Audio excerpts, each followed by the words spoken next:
Arestado sa magkaiwalay na bypass operations sa Taytay Rizal ang dalawang lalaki dahil sa pagbebenta umano ng iligal na droga. May unang balita si EJ Gomez. Tiklo ang isang lalaki sa drug buy-bust operation ng Taytay Police sa Barangay San Juan noong Martes. Napagbentahan niya ng umano'y shabu ang operatibang nagpanggap na buyer.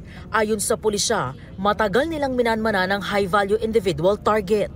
Took us more than a month, no, dahil ito'y palipat-lipat ng lugar. Yung source nitong ating suspect is coming from Metro Manila, particularly Taguig.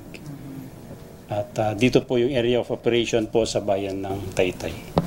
Iba-ibang barangay, sir? Iba-iba. Ano po, sir? Iba-ibang barangay.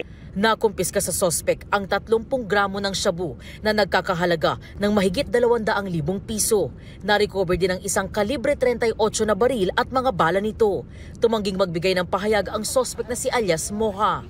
Sa ngayon, wala akong masabi. Sa korte na ako magsasalita. Sa isa pang operasyon ng Taytay Police sa Barangay Santa Ana noong Martes din, arestado ang 39 anyos na lalaking tulak umano ng ilegal na droga sa lugar. Sa Metro Manila raw nanggagaling ang supply ng sospek na kanyang ibinabagsak sa Taytay Rizal. Ang sospek nakuhanan ng 10 gramo ng hinihinalang shabu na may standard drug price na halos 70,000 piso. Another drug personality po ay inaaresto rin po ng ating operatiba. Street level individual at nakakonfiska rin po tayo ng 357 revolver at meron pong 3 bala. Ayon sa suspect na si alias Dan, nakulong din siya dati dahil sa droga noong 2019 at nakalaya noong 2020. Aminado siyang bumalik sa pagbebenta. Sa kahirapan po ng buhay, ma'am.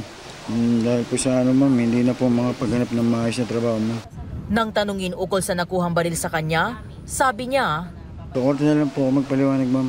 nakadetain ng mga suspect sa Taytay Municipal Police Station Custodial Facility.